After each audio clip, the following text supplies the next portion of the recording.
Niemann has sacrificed a piece. This is apparently level according to the computer, but to my eyes, it's anything but straightforward. Hans Niemann with black is a piece down. White has 3 minor pieces, 2 knights, a bishop.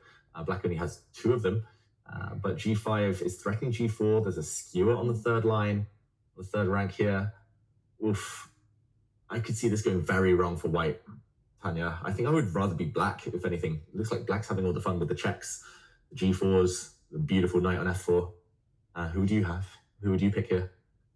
Well, there is an extra piece for white, right? But apart from that, everything else looks very dangerous. The queen and the knight combo with that pawn that you're pointing out, g4, g3 coming in next. This is, despite being down a piece, I'm with you. I'd take black here, which is saying a lot. By the way, under 2 minutes right now. And David, is it a bit of a give that the bar stays level despite the material imbalance? Does the computer also prefer black here in some ways? Yeah, normally I can sense it from your tone there, Tanya. I think we've both analyzed chess enough to know that if the computer said 0.0 and you're a piece down, it means you're, at least in practical terms, having the fun. And it's more kind of Rasmus here, piece up, but not winning, that actually has to fend off the threats. That being said, if you don't kind of keep the energy, if you don't win something back sooner or later, you're just a piece down. So you have to toe the line. g4 I'm expecting, but king d2, a really classy move from Rasmus Svane, defending that white knight, so the loose pieces drop off. Mantra has been rebuffed. The problem is the king might just have to step back or step forward now.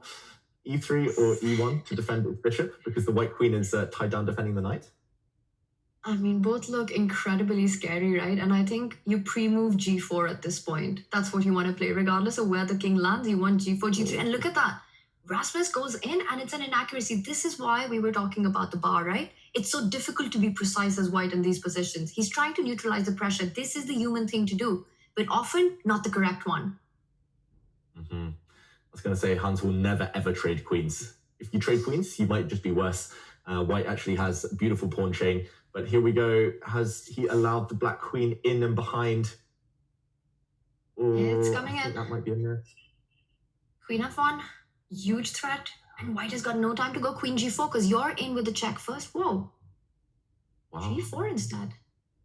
Maybe even better. Hans Niemann, he's unleashing his bishop as well as potentially creating a monster pass pawn on the h3 square. It's what you said earlier, Tanya. Trade, but only on your own terms. A great lesson for everyone. Hans, g4, great move.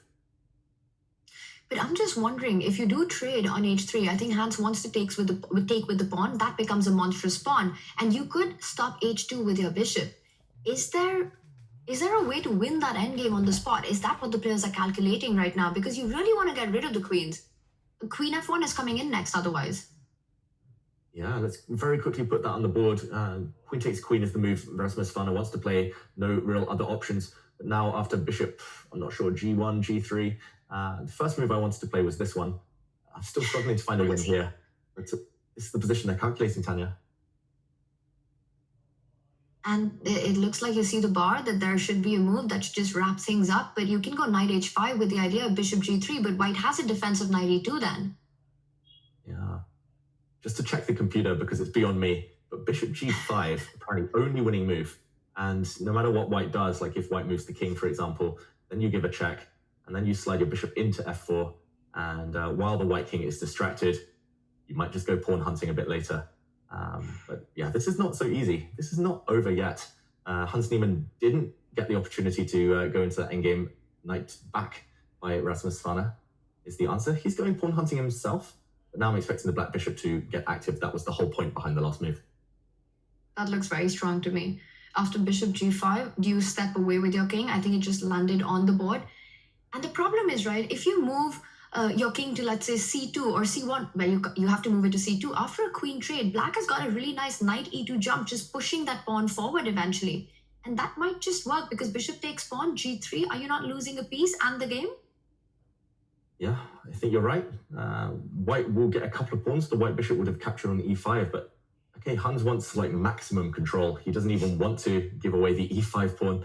Wow, he's in great form right now. Hans Niemann, bishop f4 is coming to kick away the blockade as first he centralizes his queen. Oh, this is beautiful. Now he's going to play like bishop f4, or now he comes back with his knight, even better maybe.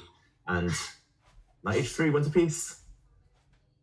And he does it. Hans Niemann not missing a beat in this game. 2 seconds. I think Svane is just about to... Well, he doesn't resign. He keeps the game going. I think if we learned anything yesterday, it is that you got to play on, but that g-pawn will decide the game.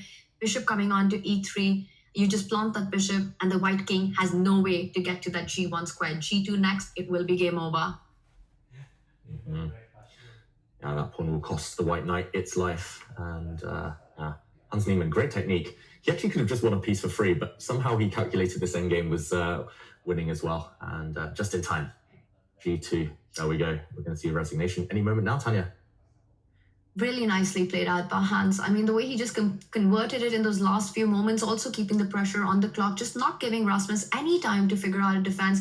And now it's just about getting your king to the other side, sort of zigzagging white's pieces. And he does that to perfection. He's going to push the king on the side and then march with his own across the board. Yeah, very instructive, actually. Hans Niemann.